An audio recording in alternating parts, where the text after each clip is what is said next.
মালদার সভাতে গিয়ে কেন্দ্রীয় স্বরাষ্ট্রমন্ত্রী অমিত শাহকে সরাসরি চ্যালেঞ্জ ছুড়ে দিলেন মমতা ব্যানার্জি।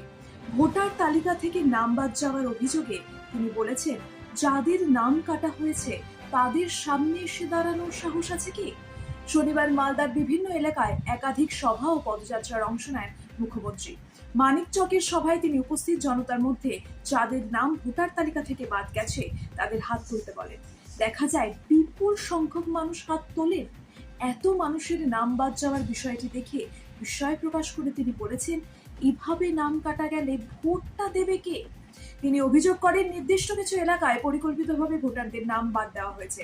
বিশেষ করে সংখ্যালঘু অধ্যুষিত অঞ্চলে এই প্রবণতা বেশি বলেও দাবি করেন তিনি। একই সঙ্গে নির্বাচন প্রক্রিয়ায় বাধা তৈরি করা হচ্ছে বলেও তার অভিযোগ।